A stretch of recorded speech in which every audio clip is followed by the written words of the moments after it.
ഈശോ മിശിഹായ്ക്ക് സ്തുതിയായിരിക്കട്ടെ. വിശുദ്ധ ലൂക്ക എഴുതിയ സുവിശേഷത്തിൽ നിന്നുള്ള വായന 22-ാം അധ്യായം. യേശുവിനെ വധിക്കാൻ ഗൂഢാലോചന. പെസഹ എന്ന് വിളിക്കപ്പെടുന്ന പുളിപ്പില്ലാത്ത അപ്പത്തിന്റെ തിരുനാൾ അടുത്തു. പുരോഹിതന്മാരും നിയമജ്ഞരും അവനെ എങ്ങനെ വധിക്കാമെന്ന് അന്വേഷിച്ചുകൊണ്ടിരുന്നു. പക്ഷേ അവർ ജനങ്ങളെ ഭയപ്പെട്ടു. 12 പേരിൽ ഒരുവനും സ്കറിയോത്ത എന്ന് വിളിക്കപ്പെടുന്നവനുമായ യൂദാസിൽ സാത്താൻ പ്രവേശിച്ചു. അവൻ പുരോഹിത പ്രമുഖന്മാരെയും സേനാധിപന്മാരെയും സമീപിച്ച് എങ്ങനെയാണ് യേശുവിനെ അവർക്ക് ഒറ്റിക്കൊടുക്കേണ്ടത് എന്ന് ആലോചിച്ചു.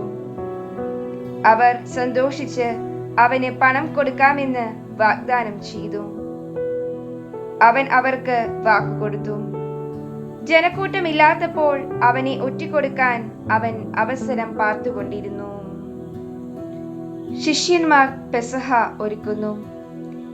പെസഹ കുഞ്ഞാടിനെ ബലി കഴിക്കേണ്ടിയിരുന്ന പുളിപ്പില്ലാത്ത അപ്പത്തിന്റെ ദിനം വന്നു ചേർന്നു. യേശു പത്രോസിനെയും യോഹന്നാനെയും അയച്ചുകൊണ്ട് പറഞ്ഞു, നിങ്ങൾ പോയി നമുക്ക് പെസഹ ഭക്ഷിക്കേണ്ടതിന് ഒരുക്കങ്ങൾ ചെയ്യുവിൻ.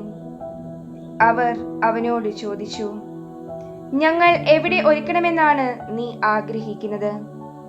അവൻ പറഞ്ഞു, ഇതാ, നിങ്ങൾ പട്ടണത്തിലേക്ക് പ്രവേശിക്കുമ്പോൾ ഒരു കുടം വെള്ളം ചുമന്നുകൊണ്ട് ഒരുവൻ നിങ്ങൾക്കെതിരെ വരും. അവൻ പ്രവേശിക്കുന്ന വീട്ടിലേക്ക് നിങ്ങൾ അവനെ പിന്തുടരുക.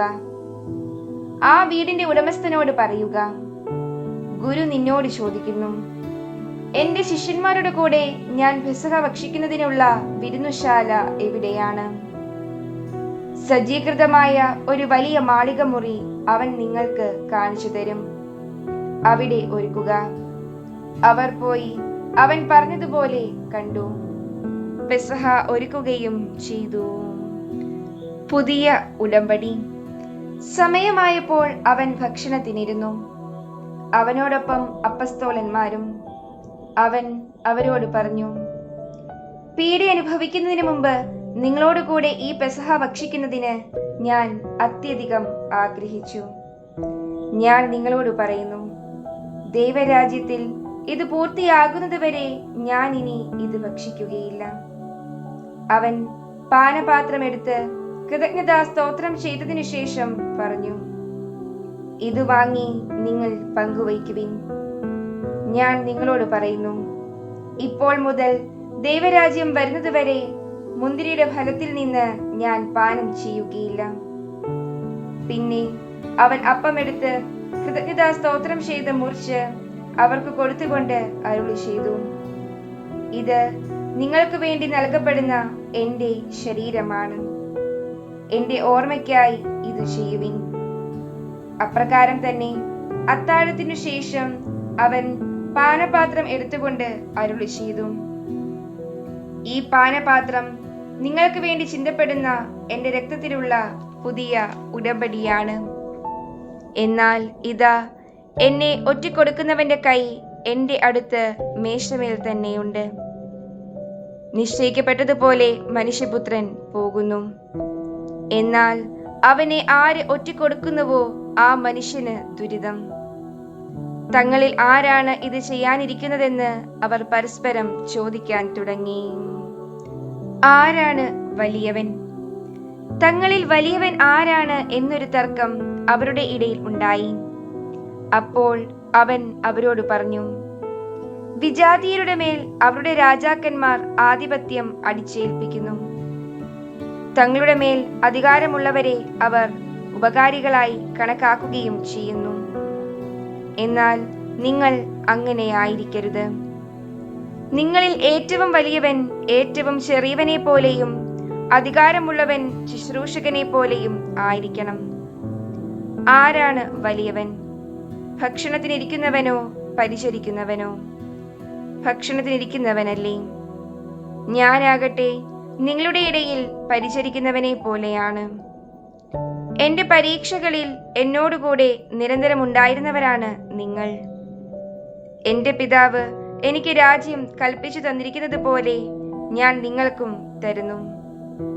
അത് നിങ്ങൾ എൻ്റെ രാജ്യത്തിൽ എൻ്റെ മേശയിൽ നിന്ന് ഭക്ഷിക്കുകയും പാനം ചെയ്യുകയും സിംഹാസനങ്ങളിൽ ഇരുന്ന് ഇസ്രായേലിലെ 12 ഗോത്രങ്ങളെ വിധിക്കുകയും ചെയ്യുന്നതിന് വേണ്ടിയത്രേ.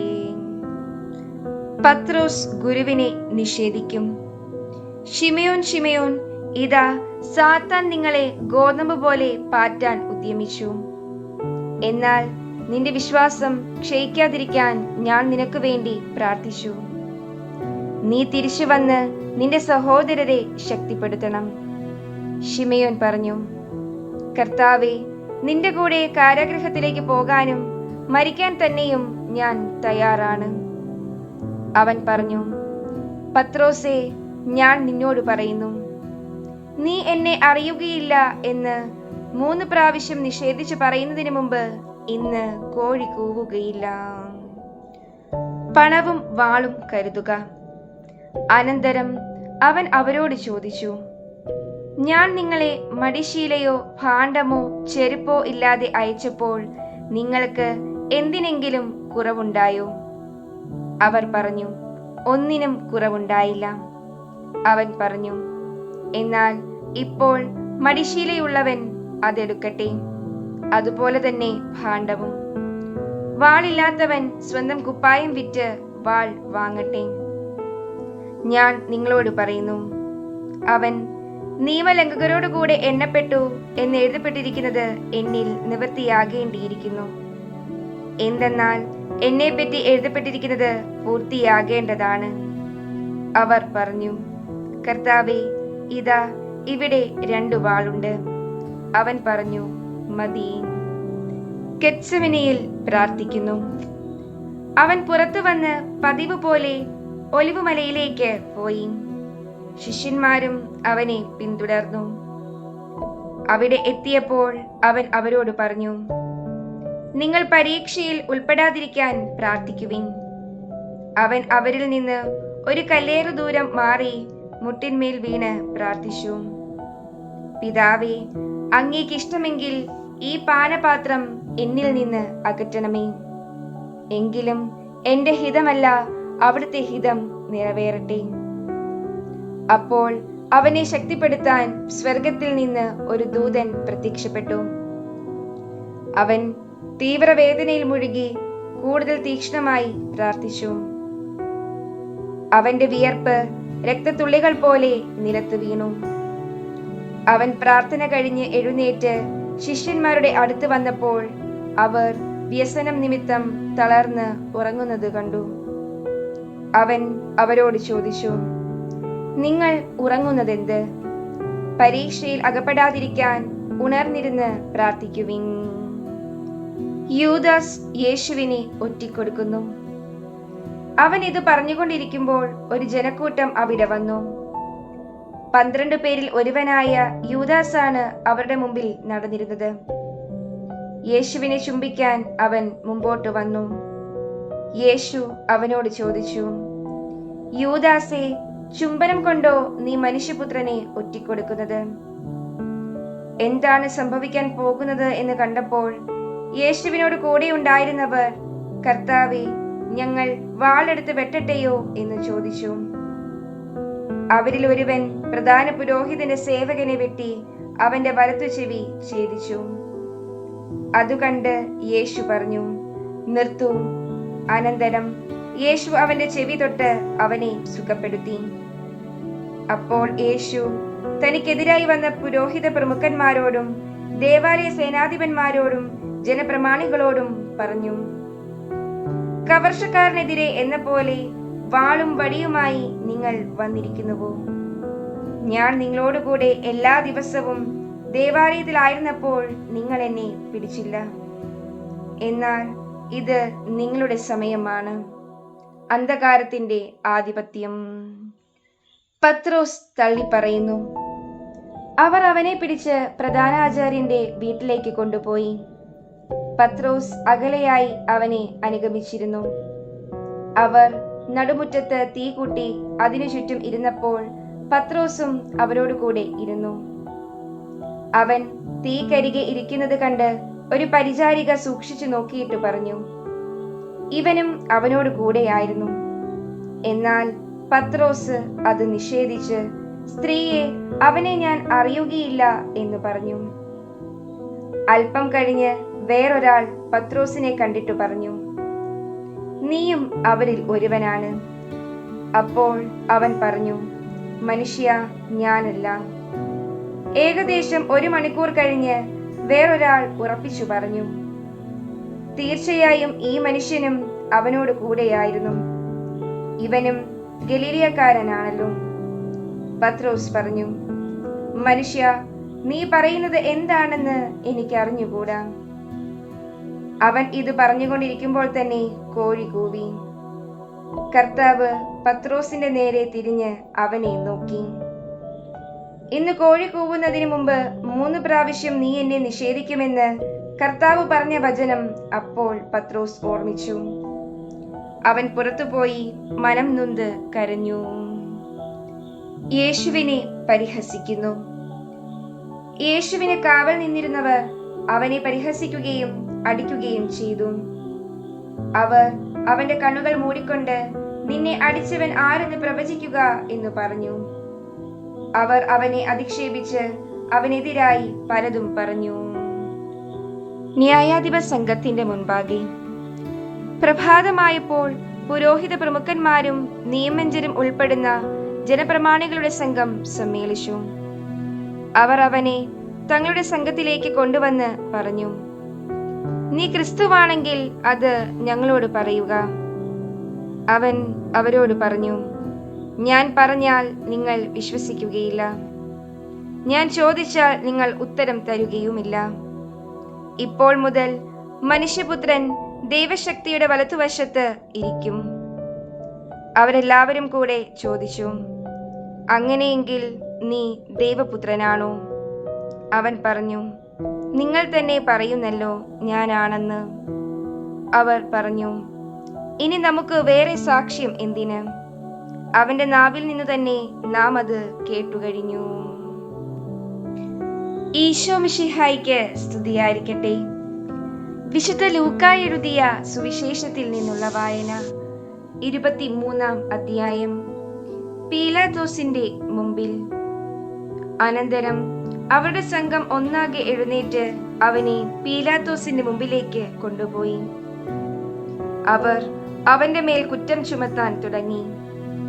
ഈ മനുഷ്യൻ ഞങ്ങളുടെ ജനത്തെ വഴിതെറ്റിക്കുകയും സീസറിന് നികുതി കൊടുക്കുന്നത് നിരോധിക്കുകയും താൻ രാജാവായ ക്രിസ്തുവാണെന്ന് അവകാശപ്പെടുകയും ചെയ്യുന്നതായി ഞങ്ങൾ കണ്ടിരിക്കുന്നു. പീലാത്തോസ് അവനോട് ചോദിച്ചു, നീ യഹൂദരുടെ രാജാവാണോ?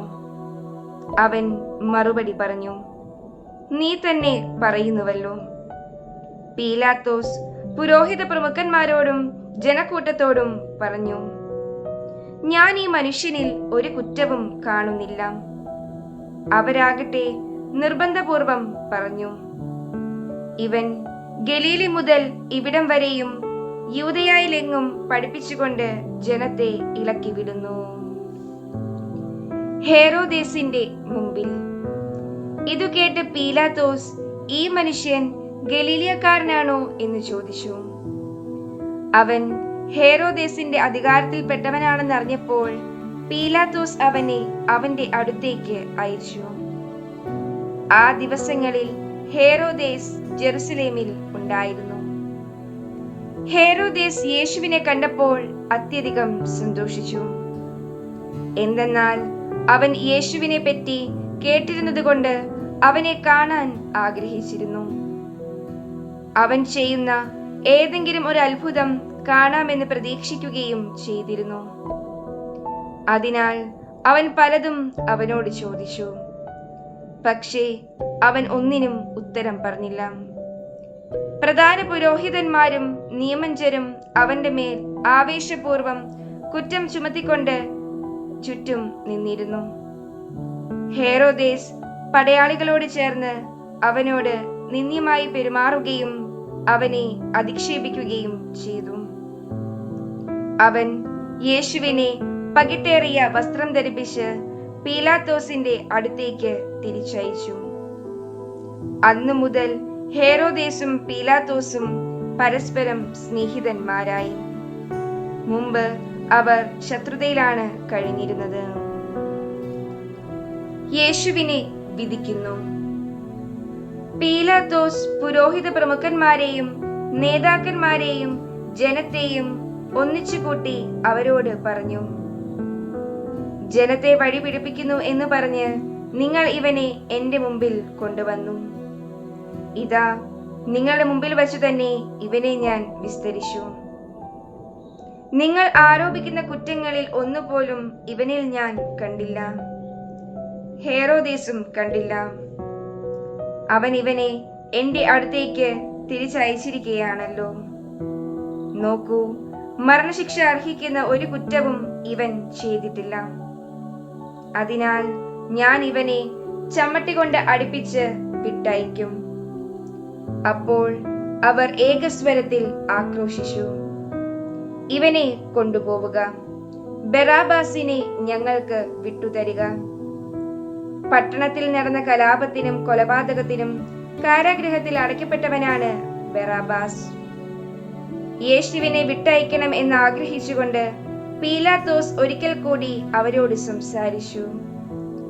അവരാകട്ടെ, ക്രൂശിക്കുക, അവനെ ക്രൂശിക്കുക എന്ന് വിളിച്ചു പറഞ്ഞുകൊണ്ടിരുന്നു. പീലാത്തോസ് മൂന്നാം പ്രാവശ്യവും അവരോട് ചോദിച്ചു, അവൻ എന്തു തിന്മ പ്രവർത്തിച്ചു? വധശിക്ഷ അർഹിക്കുന്ന ഒരു കുറ്റവും ഞാൻ അവനിൽ കണ്ടില്ല. അതുകൊണ്ട് ഞാൻ അവനെ ചമ്മട്ടി കൊണ്ട് അടിപ്പിച്ച് വിട്ടയക്കും. അവനെ ക്രൂശിക്കണമെന്ന് അവർ നിർബന്ധപൂർവം ഉച്ചത്തിൽ വിളിച്ചു പറഞ്ഞുകൊണ്ടിരുന്നു. അവസാനം അവരുടെ നിർബന്ധം തന്നെ വിജയിച്ചു. അവർ ആവശ്യപ്പെട്ടത് അനുവദിച്ചു കൊടുക്കുവാൻ പീലാത്തോസ് തീരുമാനിച്ചു. അവർ ആവശ്യപ്പെട്ട മനുഷ്യനെ, കലാപത്തിനും കൊലപാതകത്തിനും കാരാഗൃഹത്തിൽ അടയ്ക്കപ്പെട്ടിരുന്നവനെ അവൻ വിട്ടയക്കുകയും യേശുവിനെ അവരുടെ ഇംഗിതത്തിന് ഏൽപ്പിച്ചു കൊടുക്കുകയും ചെയ്തു. യേശുവിനെ കുരിശിൽ തറയ്ക്കുന്നു. അവർ അവനെ കൊണ്ടുപോകുമ്പോൾ നാട്ടിൻ പുറത്തു നിന്ന് ആ വഴി വന്ന ശിമിയോൻ എന്ന ഒരു കിറേനക്കാരനെ പിടിച്ചു നിർത്തി കുരിശു ചുമട്ടിൽ വെച്ച് യേശുവിന്റെ പുറകെ ചുമന്നുകൊണ്ടുവരാൻ നിർബന്ധിച്ചു. ഒരു വലിയ ജനക്കൂട്ടവും കരയുകയും മുറവിളി കൂട്ടുകയും ചെയ്തിരുന്ന സ്ത്രീകളുടെ സമൂഹവും യേശുവിന്റെ പിന്നാലെ പോയിരുന്നു.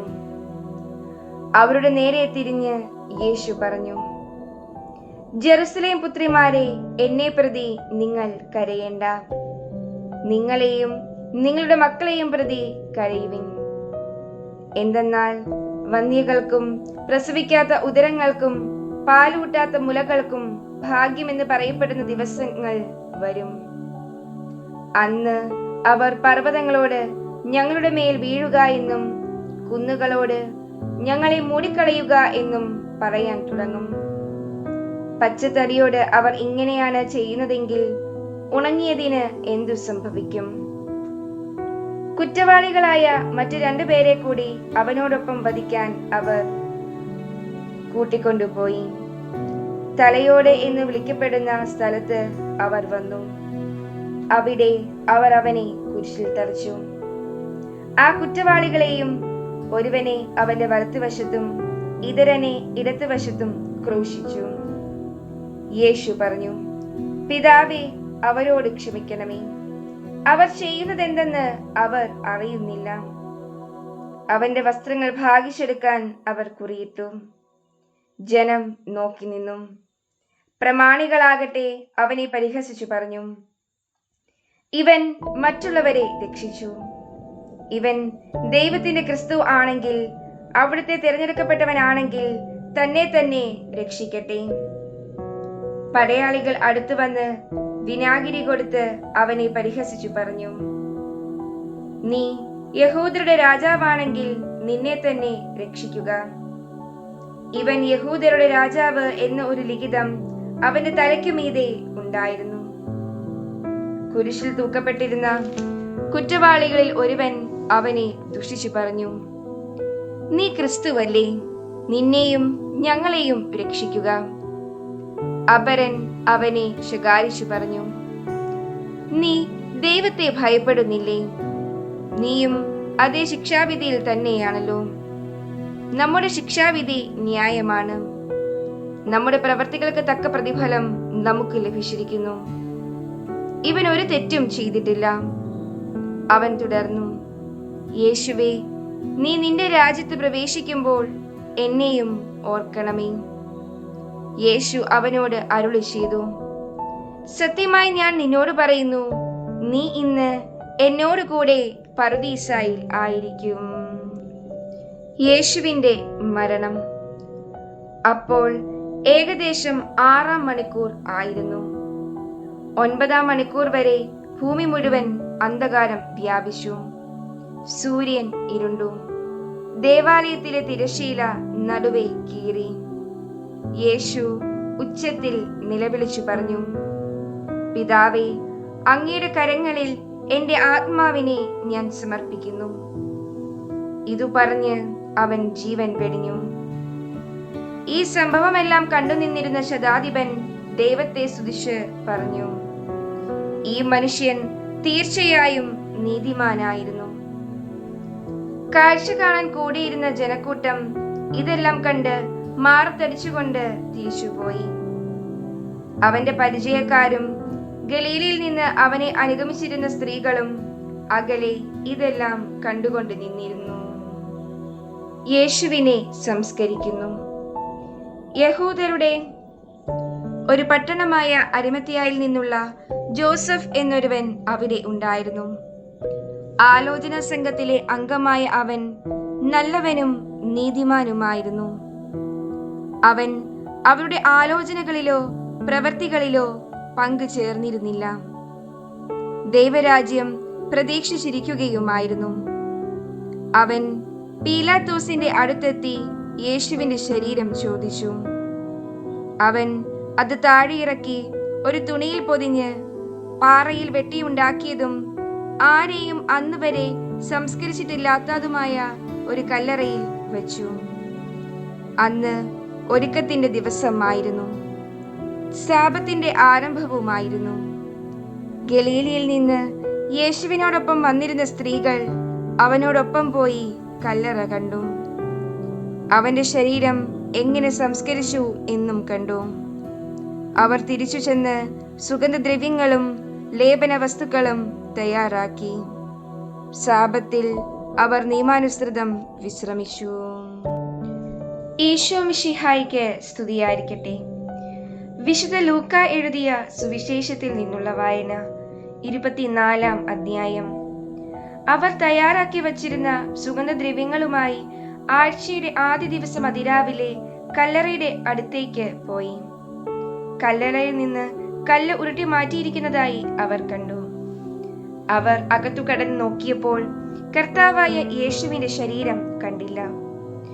ഇതിനെക്കുറിച്ച് അമ്പരന്നു നിൽക്കവേ 2 പേർ തിളങ്ങുന്ന വസ്ത്രങ്ങൾ ധരിച്ച് അവർക്ക് പ്രത്യക്ഷപ്പെട്ടു. അവർ ഭയപ്പെട്ട് മുഖം കുനിച്ചു. അപ്പോൾ അവർ അവരോട് പറഞ്ഞു, ജീവിച്ചിരിക്കുന്നവനെ നിങ്ങൾ മരിച്ചവരുടെ ഇടയിൽ അന്വേഷിക്കുന്നത് എന്തിന്? അവൻ ഇവിടെയില്ല, ഉയർപ്പിക്കപ്പെട്ടു. മനുഷ്യപുത്രൻ പാപികളുടെ കയ്യിൽ ഏൽപ്പിക്കപ്പെടുകയും ക്രൂശിക്കപ്പെടുകയും 3-ാം ദിവസം ഉയർത്തെഴുന്നേൽക്കുകയും ചെയ്യേണ്ടിയിരിക്കുന്നുവെന്ന് താൻ ഗലീലയിൽ ആയിരുന്നപ്പോൾ തന്നെ അവൻ നിങ്ങളോട് പറഞ്ഞത് ഓർമ്മിക്കുവിൻ. അപ്പോൾ അവർ അവന്റെ വാക്കുകൾ ഓർമ്മിച്ചു. കല്ലറയിങ്കൽ നിന്ന് തിരിച്ചു വന്ന് അവർ ഇതെല്ലാം 11 പേരെയും മറ്റെല്ലാവരെയും അറിയിച്ചു. മഗ്ദലന മറിയവും യോവാനെയും യാക്കോബിന്റെ അമ്മയായ മറിയവും അവരുടെ കൂടെയുണ്ടായിരുന്ന മറ്റു സ്ത്രീകളുമാണ് ഇക്കാര്യങ്ങൾ അപ്പസ്തോലന്മാരോട് പറഞ്ഞത്. അവർക്കാകട്ടെ ഈ വാക്കുകൾ കെട്ടുകഥ പോലെയേ തോന്നിയുള്ളൂ. അവർ അവരെ വിശ്വസിച്ചില്ല.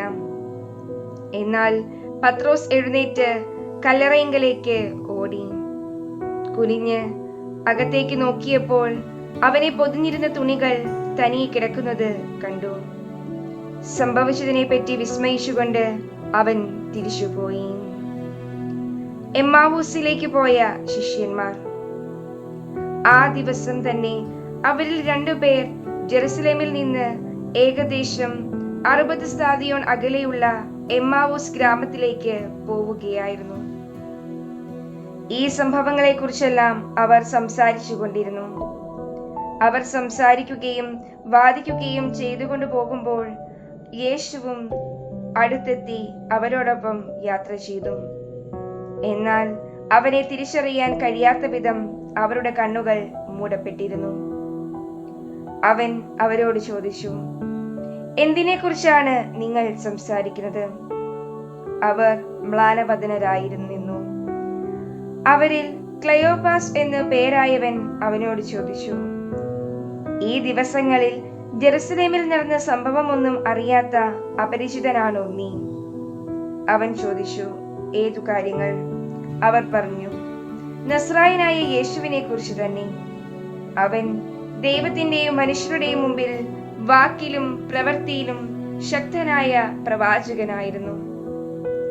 ഞങ്ങളുടെ പുരോഹിത പ്രമുഖന്മാരും നേതാക്കളും അവനെ മരണവിധിക്ക് ഏൽപ്പിച്ചു കൊടുക്കുകയും ക്രൂശിക്കുകയും ചെയ്തു. ഇസ്രായേലിനെ മോചിപ്പിക്കാനുള്ളവൻ ഇവനാണ് എന്ന് ഞങ്ങൾ പ്രതീക്ഷിച്ചിരുന്നു. ഇതൊക്കെ സംഭവിച്ചിട്ട് ഇത് 3-ാം ദിവസമാണ്. ഞങ്ങളുടെ കൂട്ടത്തിലുള്ള ചില സ്ത്രീകൾ ഞങ്ങളെ വിസ്മയിപ്പിച്ചു. ഇന്നു രാവിലെ അവർ കല്ലറയിങ്കൽ പോയിരുന്നു. അവന്റെ ശരീരം അവർ അവിടെ കണ്ടില്ല. അവർ തിരിച്ചു വന്ന് തങ്ങൾക്ക് ദൂതന്മാരുടെ ദർശനം ഉണ്ടായെന്നും അവൻ ജീവിച്ചിരിക്കുന്നുവെന്ന് അറിയിച്ചുവെന്നും പറഞ്ഞു.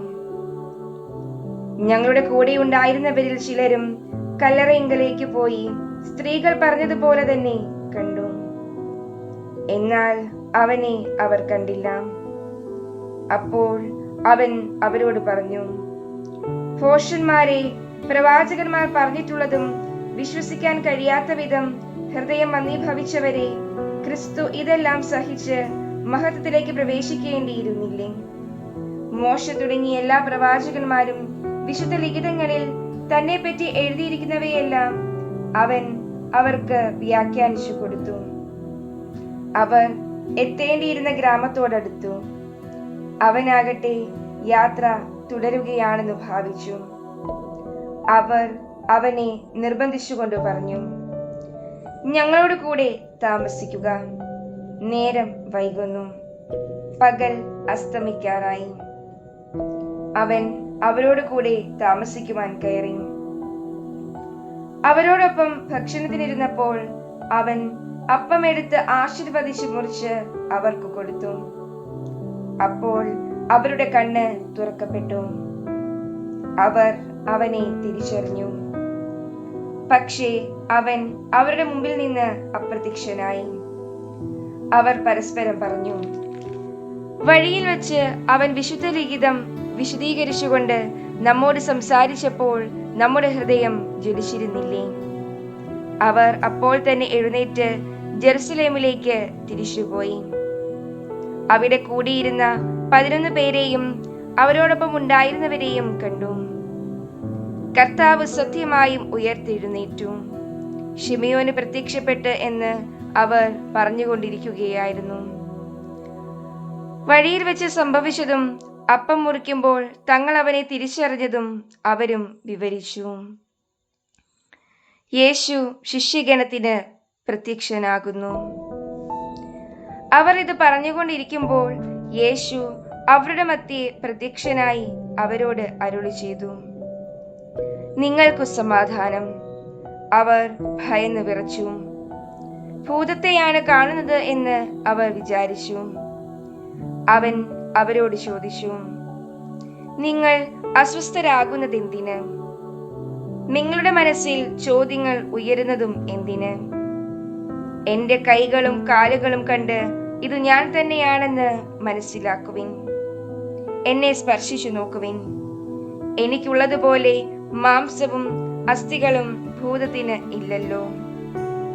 എന്നിട്ടും അവർ സന്തോഷാധിക്യത്താൽ അവിശ്വസിക്കുകയും അത്ഭുതപ്പെടുകയും ചെയ്തപ്പോൾ അവൻ അവരോട് ചോദിച്ചു, ഇവിടെ ഭക്ഷിക്കാൻ എന്തെങ്കിലുമുണ്ടോ? ഒരു കഷണം വറുത്ത മീൻ അവർ അവന് കൊടുത്തു.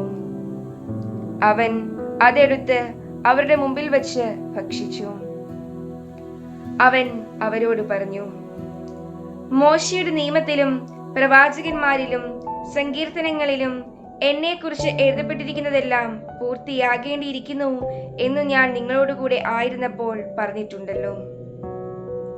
വിശുദ്ധ ലിഖിതങ്ങൾ ഗ്രഹിക്കാൻ തക്കവിധം അവരുടെ മനസ്സ് അവൻ തുറന്നു. അവൻ പറഞ്ഞു, ഇങ്ങനെ എഴുതപ്പെട്ടിരിക്കുന്നു: ക്രിസ്തു സഹിക്കുകയും 3-ാം ദിവസം മരിച്ചവരിൽ നിന്ന് ഉയർത്തെഴുന്നേൽക്കുകയും ചെയ്യണം. പാപമോചനത്തിനുള്ള അനുതാപം അവന്റെ നാമത്തിൽ ജെറുസലേമിൽ ആരംഭിച്ച് എല്ലാ ജനതകളോടും പ്രഘോഷിക്കപ്പെടേണ്ടിയിരിക്കുന്നു. നിങ്ങൾ ഇവയ്ക്ക് സാക്ഷികളാണ്. ഇതാ, എന്റെ പിതാവിന്റെ വാഗ്ദാനം നിങ്ങളുടെ മേൽ ഞാൻ അയക്കുന്നു. ഉന്നതത്തിൽ നിന്ന് ശക്തി ധരിക്കുന്നതുവരെ നഗരത്തിൽ തന്നെ വസിക്കുവിൻ. യേശുവിന്റെ സ്വർഗാരോഹണം. അവൻ അവരെ ബെഥാനിയ വരെ കൂട്ടിക്കൊണ്ടുപോയി കൈകൾ ഉയർത്തി അവരെ അനുഗ്രഹിച്ചു.